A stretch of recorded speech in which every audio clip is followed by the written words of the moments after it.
Jeff Howard here at Kiteboarding.com. We're here with the Hulk and a nice model of a kite on a stick. Now these are the way that I always like to instruct somebody on how to jump, how to do the correct jump, and the progression of getting into your jump. So what I want to show you is how you build up energy and different forms of energy you build up while you're kiting along. There are two different forms of energy that you have. One will be the energy you build up in your board. Your energy obviously increases as your speed increases. So the true point is the faster you can ride and hold your edge, the higher you will jump. So in the form of one energy, there's two different ways of learning how to jump. There is one where you learn to jump just with the energy you have built up in your board, and then two is combining that energy with the kite energy that you build up. So one thing to learn about before you get into this is that you need to learn how to ride keeping your kite at about a 45-degree angle. Keeping that at a 45-degree angle, you will understand one thing. That is that the kite is lifting your weight off of that board. That gets you going in a plane at a slower speed. Now, with the kite about a 45 degree, don't drop them down anymore. A lot of the new kites nowadays, you basically just push away on the bar. So you're not having to edge harder and harder and drop the kite low. Keep this kite at about a good 45-degree angle. Relax back. Now the main thing too is make sure that you have everything adjusted correctly. Having your shoulders even with your hips or behind your hips is better. This will give you edge control.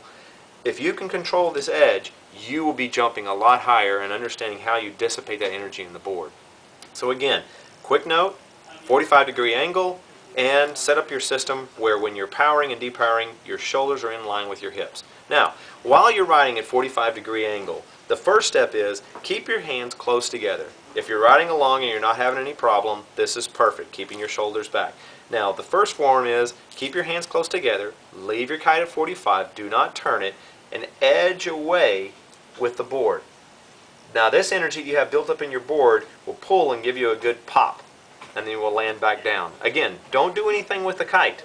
Leave the kite at the 45-degree angle. So again, learn to come along, maybe turn against a wave, turn away from it, build up your energy, and that'll pop you up, and you'll have a nice float down. So keep playing with that until you get it perfectly going. Now, a big rule here that will help you in your landing of your jumps is when you jump, you want your shoulders in line with the direction of which you're flying. You don't want to jump up and keep your shoulders, in this direction. We're traveling this way. So as soon as you rotate, get your shoulders flying this way.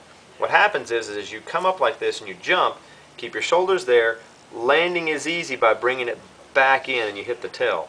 If you come in and you do a jump and you stay like this, usually you start to rotate like this, land, and then fall over.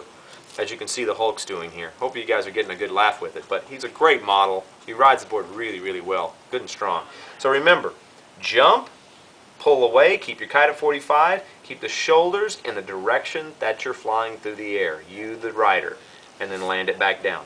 This will allow you to hit the tail, bring the nose back around, and land. So now, once you get that down and your kite's at about a 45-degree angle, and you're learning to edge away like that and dissipate that energy in the board, what you'll feel is you almost come to a complete stop, and that energy builds up and that pops you up.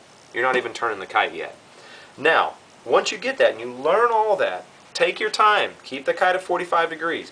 Now we want to start combining that with the kite. Now, to do it correctly, this is what many of you probably have done. You're riding along like this, you turn the kite away, and then you don't turn the board, you do a little bit and it pops you up and you travel downwind a ton. And then usually the kite overflies you because you're flying to it. What you want to do is you want to dissipate the energy in both forms, the board and the kite. That's going to get your overall height in your jump. So now, let's ride along. You don't have to be going too fast. Learn to dissipate, do a little jump, pull the kite a little bit back, and then pull it forward. This you will get a pendulum effect and you'll begin to float under it. And then remember, as soon as you get ready to land, steer the kite back down and land out of that jump. And again, let's do it again here. We're building up our energy. We turn away. At the same time, we pull the kite back. It changes its direction, and that gives you a pop, getting the kite overhead. Before you land, turn and drop it back down. But again, don't forget about your shoulders. When you turn and you pull your kite back, keep those shoulders in the direction you're flying. It's easy to pull it back in. So, practice that, and you will see, you will be amazed at how high you can jump. Now the higher the jump is the faster you ride. It is not the bigger the kite that you fly. If you're able to fly with a smaller kite and build up energy and hold your rail, that's the whole trick. If you're being pulled off your rail when you jump, you're going to find yourself flying downwind. So, to cap it all together, do your steps and jump. Keep your hands close together, keep the kite at 45, turn away from it, and learn these pop-ups.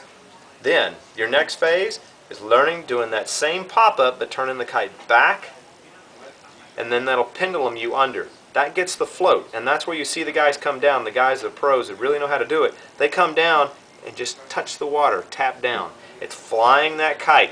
The higher you get, the more you will have to fly that kite to keep it overhead and bring it back down right as you land. Anyway, Jeff Howard here with the Hulk and my little model, and hopefully that'll get you out on the water. If you have any questions, please send us some email or let us know how we can help you out. Jeff Howard here at Kiteboarding.com, and that's what you need to do to get jumping higher.